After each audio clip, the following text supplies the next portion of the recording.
E aí, pessoal, vamos continuar a videoaula.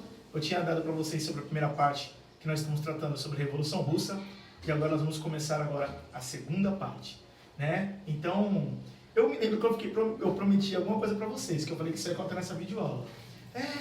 Eu tinha falado para vocês aí sobre Lenin, e falei o que ele estava dizendo, fazia críticas a Trotsky e fez as críticas dele também a Stalin, né? Onde eu falei que na próxima hora eu ia deixar para vocês. Bom, foi bem simples, né?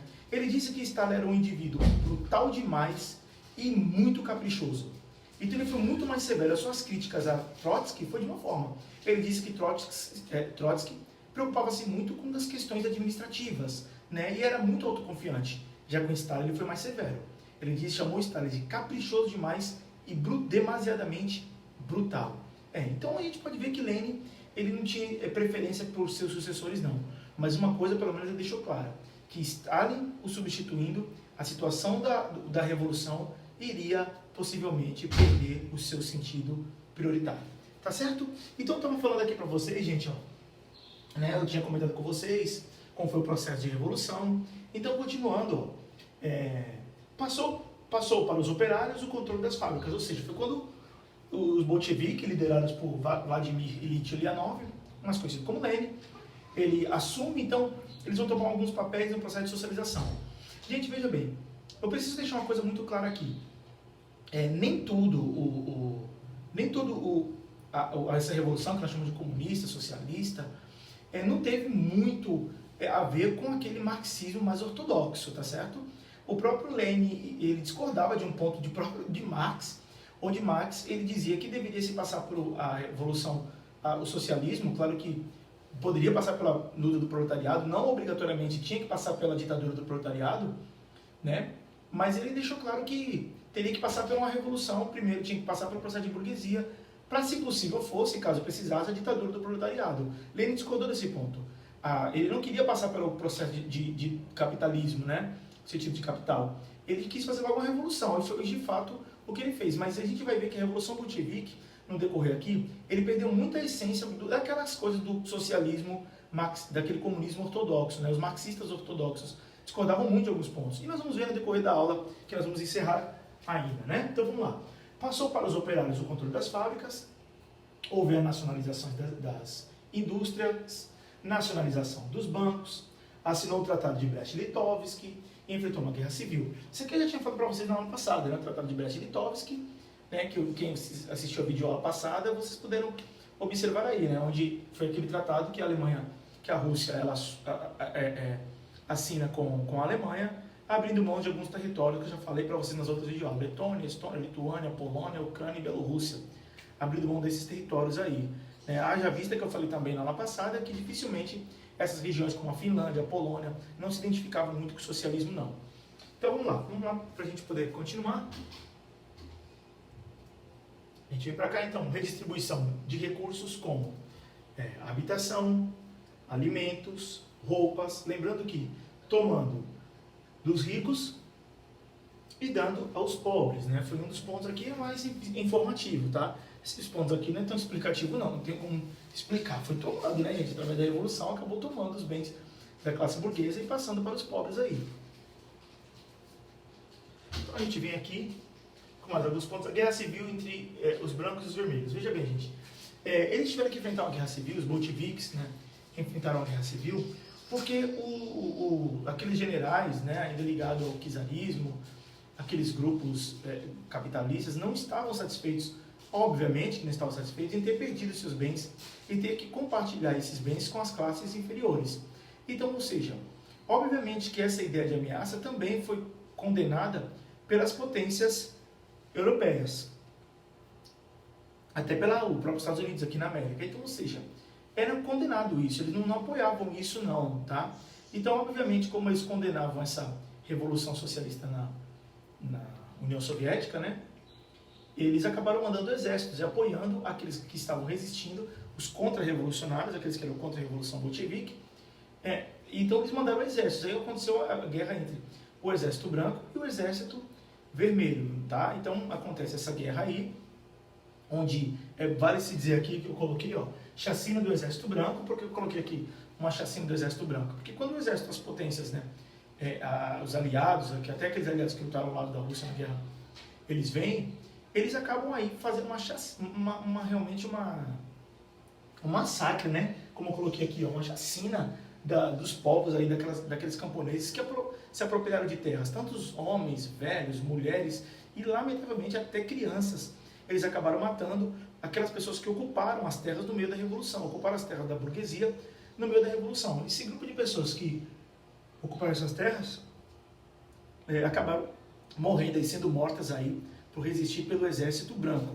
Em contrapartida, o Exército Vermelho também, o Exército Vermelho instaurou o reinado do terror, a fim de eliminar os espiões e contra-revolucionários. Aqui, gente, que era chamado a Tcheká, né? Essa Tcheká, como eu coloquei aqui para vocês, eles mataram qualquer grupo suspeito. Então, qualquer pessoa que eram suspeitas ou espiões, ou qualquer pessoa que era contra os revolucionários camponeses. Certa vez tentaram matar Lenin e houve um massacre ali. Mataram um monte de gente inocente, porque tentaram matar Lenin e eles mataram o governo bolchevique, matou muita gente, né, através da Tcheká, matando pessoas para tentar descobrir quem foi o autor do atentado contra Lenin. Então, ou seja, a Tcheká também acabou matando muita gente, matava gente aí à torta e à direita. Então, ou seja, quem perdeu com isso foi a população, que acabou até morrendo de fome, né? Além de uma guerra civil, o povo já estava cansado de guerra, e aí sendo mortas pelo Exército Branco e sendo oprimidas pelo Exército Vermelho. Então, quem perdeu com isso foi a população.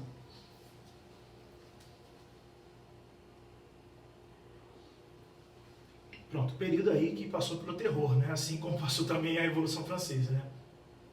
Aqui a gente vê então, como eu coloquei aqui para vocês, o chamado colapso econômico. Então, aqui para vocês verem, em 1920, a produção total da União Soviética, né, da Rússia, né, não passou de 13% do que tinha sido em 1913. A abolição do pagamento de salários. Então, ou seja, foi um dos pontos que eles, para poder conter a crise, para poder resolver o problema da crise, eles acabam parando de pagar o salário das pessoas e os camponeses, eles recebiam aí o máximo possível, o mínimo possível para sobreviver. Então, a fome e a miséria na Rússia, ela foi muito grande. Abolição do pagamento de salários, né, para tentar conter essa crise, porque existia, só fazer mais um breve comentário, eles gastavam muito dinheiro aí na manutenção do Exército Vermelho, né, então os sovietes, enfim. Então isso se gastava muito. Então foi a solução que eles tiveram aí para resolver o problema. Distribuiu provisões aos operários, proibição do comércio particular, requisição de tudo que os camponeses produziam. Aqui, gente, ó, é bem mais explicativo do que informativo, tá? Então eu coloquei aqui distribuição de provisões aos operários.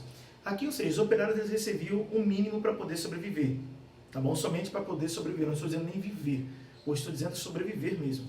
Era o que o governo ele fazia, além de ter cortado os salários, corte nos salários para poder arrecadar dinheiro, para poder lutar contra a guerra civil, para poder investir no socialismo. Então, distribuição de produção aos operários, proibição do comércio particular, tá bom? Requisição de tudo que os camponeses produziam. Ou seja, eles permitiam que os camponeses ficassem somente também com o mínimo para sobreviver. Além de dar para os operários o mínimo para sobreviver, os camponeses também tinham que passar tudo para o Estado e ficar com o mínimo para a sua própria sobrevivência.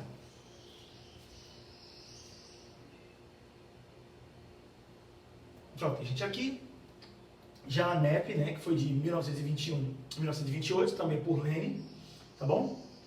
Aqui, ou seja, a gente pode chamar também de afrouxando as tensões.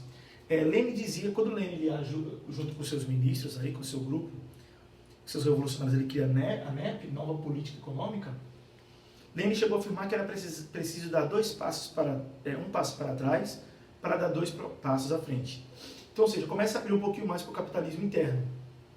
Ou seja, autorizava a manufatura privada e o comércio particular em pequena escala. Então, como você pode observar aqui, o comércio, a manufatura privada e o comércio particular em pequena escala. Então, se fosse em pequena escala, o capitalismo ele era ainda bem sutil Mas, ou seja, aqui a gente pode chamar também de afrouxando as tensões. Né? O socialismo foi o que Lenin disse, precisamos dar um passo para trás para dar 2 passos para frente. Né? Já que ele dizia que não precisava de ser um sistema capitalista, não precisava passar pela revolução capitalista, né? Ou seja, não precisava ser um processo de capitalismo. Ele fez a revolta diretamente para o socialismo. Então, aqui reintroduziu o pagamento de salários, como os pagamentos de salários eles tinham sido suspensos, a NEP ela reintroduz o pagamento de salário e permitir que os camponeses vendessem o seu trigo no mercado livre. Então você pode ver que eles começam fechando e agora eles começam a abrir. Os camponeses podem vender, ganhar o seu próprio dinheirinho ali para poder ter uma vida melhor, ou seja, para poder gerar dinheiro para a pessoa viver melhor e também para gerar um dinheiro para os cofres públicos, tá bom? Para a manutenção do sistema. Então, ou seja, era o que começa a fazer nessa nova política econômica adotada aí por Lenin, que isso ficou até 1928. Lembrando que Lenin ele morre em 1924.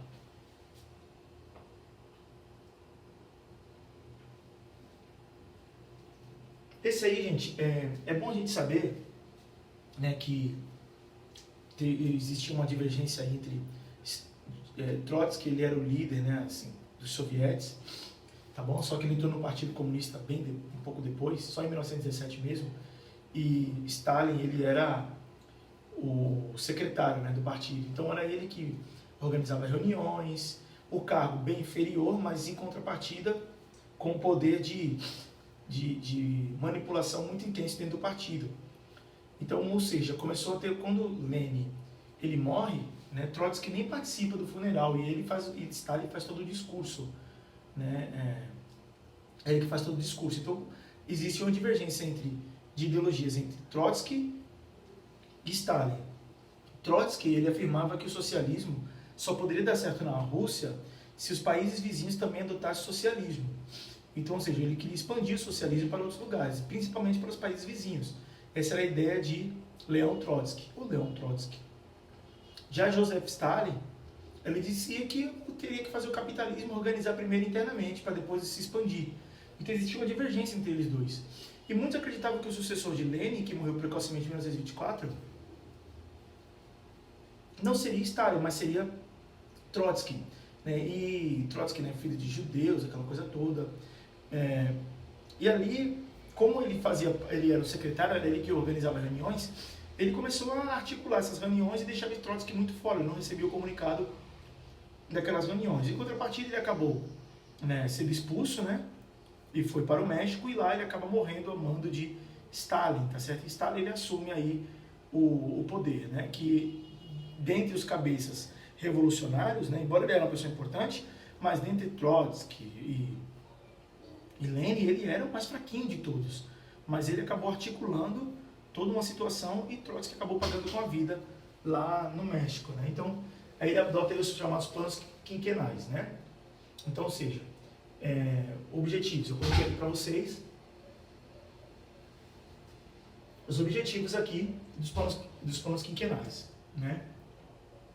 Completar o processo de socialização, transformar a Rússia num grande país industrial e promover a evolução no sentido de uma sociedade comunista sem classes. Esse daí era o projeto de Stalin, tá certo? Então, ou seja, promover a evolução. Então ele começa a investir mais em eletricidade, começa a investir mais em indústria pesada, começa a investir muito na indústria bélica, tá certo? Ou seja, investiu bastante na indústria bélica a partir dos planos quinquenais. Ele vai fazer esse tipo de investimento, só que eles vão investir, os planos quinquenais, eles investem tanto na indústria bélica, na indústria pesada, e esquece bastante do que o indivíduo ele precisa. Na verdade, aqui, gente, o individualismo ele praticamente vai deixar de existir. As pessoas têm que pensar, aqui nesse regime, né, as pessoas elas começam a pensar muito mais no particular do que no coletivo do que no particular. Então, uma roupa, gente, para vocês terem uma ideia, era muito cara, tá certo, gente? Era extremamente cara uma roupa, né, para você ter uma roupa melhorzinha. Então, Lenin, por exemplo, ele morava em lugares simples, ele se vestia um pouco melhor do que um operário, né? Ele vivia realmente de forma simples. Mas depois da morte de Lenin, as coisas começam a mudar bastante. Tá? Então, tanto é que o regime que entra vai ser chamado de stalinista, onde vai perder muito as características do socialismo, mas muito, gente. Eu não estou aqui, pessoal, pelo amor de Deus, defendendo o regime socialista. Não é isso que eu estou falando. Né? Embora eu tenha minhas convicções como professor, como pessoa, como cidadão, não é nem como professor, como cidadão, mas eu não estou aqui defendendo, não deu certo porque ele implantou um comunismo. Não é isso que eu estou querendo dizer. O que eu estou querendo dizer é que o que foi implantado na Rússia foi um regime de fato bolchevique. Embora a gente coloque o comunismo na Rússia, mas ele foi adaptado para uma série de questões aí, que nós vamos ver no decorrer ainda dessa videoaula que eu quero mostrar para vocês. É porque o meu tempo, gente, é muito curto, tá bom? Então aí, eu vou ver se eu consigo chegar pelo menos em meia hora. Esse aparelho eu apaguei tudo que estava no aparelho para ver se eu chego em meia hora, para ver se eu consigo terminar isso, tá bom? Então assim, não estou aqui para defender o sistema, mas houve muitas modificações, houve desigualdade social, nós vamos ver isso depois. Mas vamos continuar aqui. Então, ou seja, aqui nos planos quinquenais, foi o primeiro e o segundo, o terceiro já não foi colocado em prática, mas a intenção era mobilizar, investir de fato na indústria pesada, energia, indústria pesada, né? E deixando de lado o individualismo do indivíduo, deixando de lado o indivíduo, né? O indivíduo tinha que pensar no coletivo e não em si mesmo, né? Então, através de estar numa sociedade sem classe. Aí a gente vem para cá, então, ou seja, terceira fase da Revolução Russa, como eu já tinha explicado para vocês.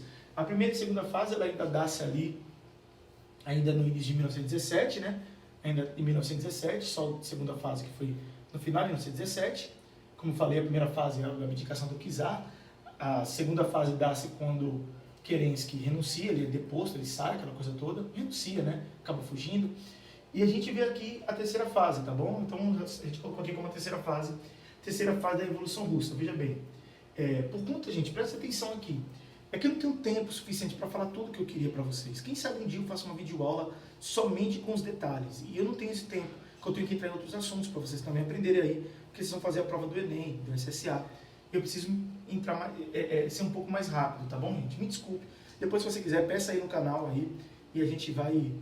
E quem sabe eu faço uma outra aí, né? Com mais detalhes. Mas veja, então... inclusive, já estou estendendo muito, né? Estou estendendo bastante o assunto. Então, veja, gente, a situação da Rússia não era fácil, tá bom? Ela tinha enfrentado, vinha de uma guerra de 1917, que eu já falei nas vídeos anteriores, que isso, em 14 a 18, vinha de uma guerra desastrosa, as dívidas eram extraordinárias, dependia muito do intercâmbio internacional, né, com outros países. Então, ou seja, gasta dinheiro com essa guerra desnecessariamente, depois se endivida muito, depende do capital internacional, acontece a revolução, da revolução uma guerra civil, de uma guerra civil, problemas para manter... Então, ou seja, a situação da União Soviética, no início, né, ela era extremamente difícil, era muito complicado mesmo, tá, gente? Então, ou seja, eles procuraram fazer de qualquer forma, mesmo para poder dar certo, mesmo que isso custasse a vida de milhares e milhares de pessoas inocentes, que foi o que aconteceu na União Soviética. Então, veja, restabelecimento de certos processos capitalistas. Eu coloquei aqui como? Porque para você poder anotar aí no seu caderno. Então eu coloco aqui, já que estou sem quadro para fazer um esquema, eu preparei tudo que eu iria colocar no quadro aqui. Então vamos lá. Restabelecimento de certos processos capitalistas, como que? Primeiro, pagamento de juros sobre os depósitos monetários. Se você tem pagamento de juros sobre os depósitos monetários, obviamente você está capitalizando. Você está ganhando mais em cima você está tendo mais um lucro em cima daquilo ali. Então, ou seja, quanto mais você investe, mais você tem os juros aí. Então, não deixa de ser umas características também capitalistas. Vamos lá. Emissão de obrigações com prêmios, né? Ou seja, os trabalhadores eles acabavam recebendo alguns prêmios, em detrimento de alguns, se conseguisse atingir os objetivos, aquela coisa bem capitalista mesmo, né? Se você atingir determinada meta nas suas vendas, você recebe uma comissão maior. Se você consegue fazer tal coisa, você recebe uma comissão maior. Era basicamente isso. Você vendeu tanto, você recebe uma comissão maior. Então era basicamente isso o que acontecia na União Soviética, né? Emissão de obrigações com prêmios. Então, a gente vê aqui, ó. Aqui, ó, aumentou a desigualdade nos salários. Gente, veja bem, aumentou muito a desigualdade nos salários. Muito, muito mesmo. Para você ter uma ideia, um proletariado comum, ele recebia uma quantia bem menor do que aquele outro proletariado que era mais especializado na fábrica. E aqueles membros do Partido Comunista recebiam muito mais ainda. É que eu esqueci o nome da moeda russa, meu Deus. Não me lembro o nome da moeda russa na época. Não sei se era rublos. Não lembro, gente, desculpa, me esqueci o nome da moeda russa. Mas, ou seja, já começou a existir desigualdade. Aqueles que eram os trabalhadores mais especializados recebiam salários bem melhores do que aqueles que trabalhavam numa indústria mais leve. E aqueles que faziam parte do partido, né, que fazia parte, que estava dentro do partido, né, que fazia parte da cúpula dos partidos, principalmente soviéticos, recebiam muito mais. Então começa a gerar aí uma desigualdade social. Ora, se o socialismo, né, implica em características de uma sociedade sem classes, onde todos recebem os mesmos salários, ou pelo menos alguns parâmetros, né, pequenas diferenças insignificantes, não era o caso daqui, tá bem? Não era esse caso. Então as mulheres foram incitadas a ter, desculpa gente, aqui é separado, tá? O meu de digitação meu, eu não vou mexer porque senão vai dar um problema, a ter mais filhos. Olha gente, um dos projetos do capitalismo é a desestruturação do socialismo, né? É a desestruturação das famílias, tá bem? Então assim, o cidadão ele passa a ser o cidadão do Estado e não da família. E aqui é uma contradição, porque parece que aquele, como eu disse novamente, o marxismo ortodoxo, parece que ficou para trás quando você vê aqui, ó, as mulheres foram incitadas a ter mais filhos. Ora, como é que você vai estruturar muito mais a família, né, incitando as mulheres a ter mais filhos, se as mulheres, ela teria que ter a sua participação no regime, e agora ela tem mais filhos. Então isso muda muito daquele marxismo bem mais ortodoxo, né, que nós estudamos nos anos anteriores. Vamos lá então. Ou uma revivescência do militarismo. Aqui, gente, aqui é a piada, né? Aqui eu chamo de, aqui é a piada, né? Houve uma revivescência do militarismo, do nacionalismo nos interesses por tomar parte no jogo da política internacional de poder. Gente, isso aqui é uma piada sensacional, porque o que o socialismo criticava tanto, que era uma propaganda do capitalismo, o nacionalismo, que eles sabem que o nacionalismo é uma propaganda do capitalismo, eles acabaram copiando também. Houve uma revivescência do militarismo, do nacionalismo, ou seja, aquela coisa que eles criticavam tanto, que o capitalismo, que você tem que amar sua pátria, aquela coisa toda, eles começaram a existir também, né? Porque o indivíduo ele não era o socialismo, ele tinha amor ao regime, mas não amor à pátria, né? Sim, ele pensava no coletivo, não pensava na pátria, mas no todo coletivo, ou seja, de interesse por tomar parte na política internacional de poder, ou seja, por que queria ter tanto poder? Por que queria ser mais rico do que os outros? Porque esse país, a União Soviética agora, precisava ser mais rico do que os outros, ter uma participação maior de poder. Você sabe que você só tem poder se você tiver dinheiro. Na verdade, eu já vi uma pessoa ter muito poder sem dinheiro, sim. Infelizmente, é dessa forma, né? Você precisa ter para poder ter poder, né? E, infelizmente, é assim. Não deveria ser assim. Mas, infelizmente, o mundo ele é dessa forma, né? E é uma coisa bem capitalista mesmo, isso que eu falei. Para você ter poder, você tem que ter dinheiro. Na verdade, gente, é uma coisa bem capitalista. Infelizmente, como eu estou dizendo, torno a dizer, não deveria ser, né? Você não precisava ter, você não precisava ser para ter alguma coisa, né? Você não precisava ser rico para ter o poder, né? Não deveria ser dessa forma. Então, assim, todos os lados têm seus defeitos, tanto socialismo como capitalismo, tá, gente? Aí você tira suas conclusões aí, pesquisa mais aí, se quiser, aí na sua casa. Então, vejam, por tomar parte no cenário da política internacional de poder, ou seja, querer ter mais poder, querer ter mais dinheiro, mostrar que a nação era rica, próspera, que vai totalmente em contra, não estou dizendo que a capitalismo tem que ser pobre, mas ter o dinheiro e ter o poder não é os princípios do marxismo ortodoxo, a gente sabe que não é. Não é verdade? Então vamos lá. Então veja, resultado da Revolução Bolchevista, veja que a gente colocou aqui bolchevista. Manufaturas e comércios privados tinham sido abolidos quase por completo. Bom, em uma indústria automobilística aí da União Soviética. A manufatura e o comércio privado, né? Errei aqui de novo. Desculpa, gente, perdão mais uma vez, me desculpe. Tinham sido abolidos, né? Tinham sido abolidos. Não, tá certo, gente. Manufaturas e o comércio privados, tá certo, desculpa, tá certo, tá certinho. Quase por completo. Fábricas, minas, estradas de ferro e serviços de utilidade públicas eram de propriedade exclusiva do Estado. Então vamos lá, aqui é bem informativo, tá? Vamos lá então. Os armazéns ou eram empresas governamentais ou cooperativas de produtores e consumidores. A agricultura também tinha sido quase completamente socializada. Então você pode ver aí características já bem socialistas, né? Então vamos lá.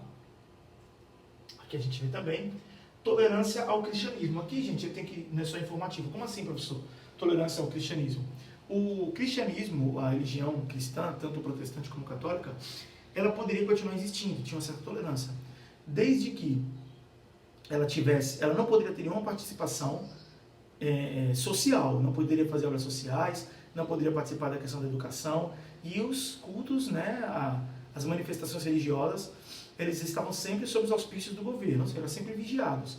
Né? Estava sempre em alerta com as instituições, então ele foi tolerado.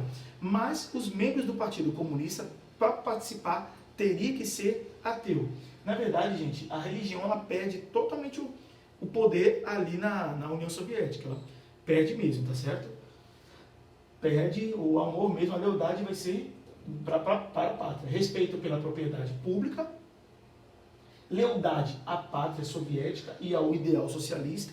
Aqui estava a devoção do cidadão, aqui estava a devoção do indivíduo, que é lealdade à pátria soviética e ao ideal socialista. Como a gente vê, aquela questão do nacionalismo, ele começa a ser introduzido aí na União Soviética, né? Características bem capitalistas mesmo, aquela coisa de propaganda, a propaganda do regime, a propaganda do sistema. Então, aqui, né, foi explicado.